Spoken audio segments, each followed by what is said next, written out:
Is this a new problem? Is this something that is getting worse, or is this something that's inevitable in an environment which has just been largely male and stale for many years?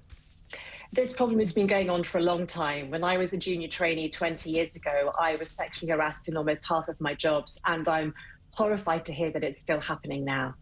Are you surprised? Because I am very surprised that in hospitals where we've got non-stop sort of, equality and diversity, human rights managers and all of this, that not only is this happening, but according to the survey, most women and indeed most men were saying they had no faith whatsoever that either the NHS Trust or their Royal College of Surgeons or the General Medical Council would protect them. I'm not surprised. The operating theatre is a very different place, and I've been scrubbed with a consultant who's then said to me, "Who are you sleeping with at the minute? You look like you can go a round or two." I've been at a Christmas party where a married consultant ground his erection into me and said, "It's not cheating if I kiss you on a dance floor." It's very, very hard when you are a vulnerable young woman operating with a room full of men for 4 hours. You're not in your normal uniform because you're wearing thin cotton scrubs. If someone says something and no one else in that room makes a comment, you feel as a junior trainee it's accepted behaviour, and there's a patient asleep on the table. Yeah. So you can't do what you'd normally do if it happened in a coffee room. And I didn't report it. Which, by the way, the appropriate response is a punch at that point, just FYI. You don't report it because my job depends on the man harassing me, letting me into the operating theatre, letting me train, ticking off the boxes so I can move on to my next job.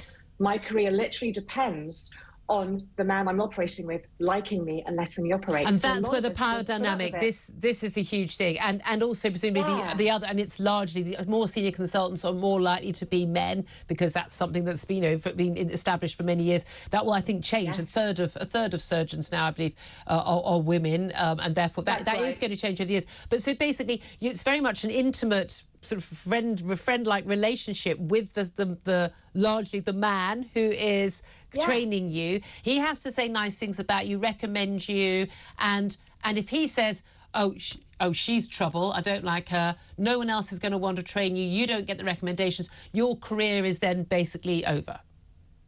Potentially. And when no one else speaks up, when the other people in the operating room let it slide, you think, this is learned behaviour. No one's going to believe me. Are the other people scared, or are they thinking, no, it's perfectly normal for a man to do that to a woman in an operating theatre? I think a lot of people are so used to this behaviour that they just think it's normal banter.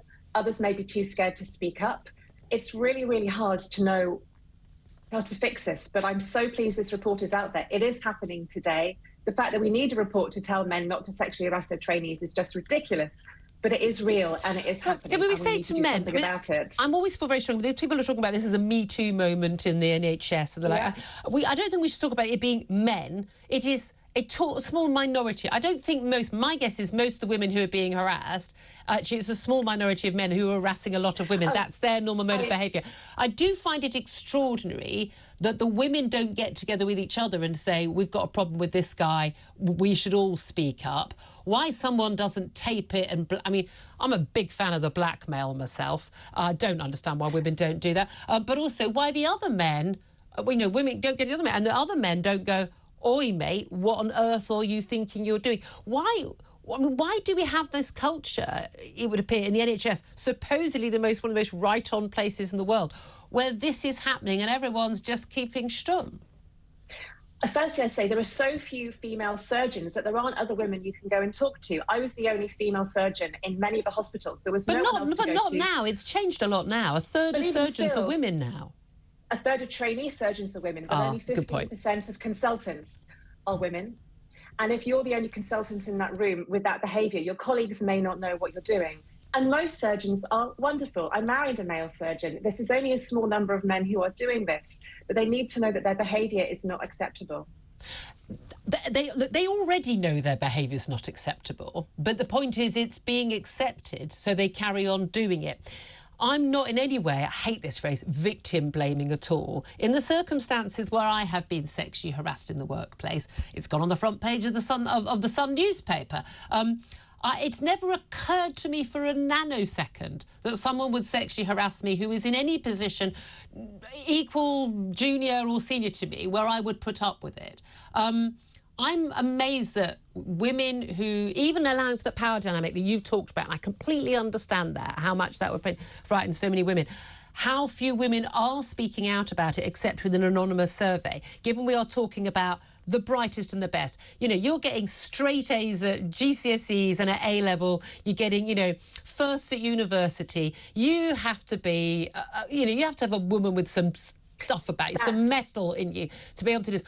Why is it so intimidating, so difficult for women to speak up in this scenario, even if it's to get together as a group and go to the boss and say, you need to stop this?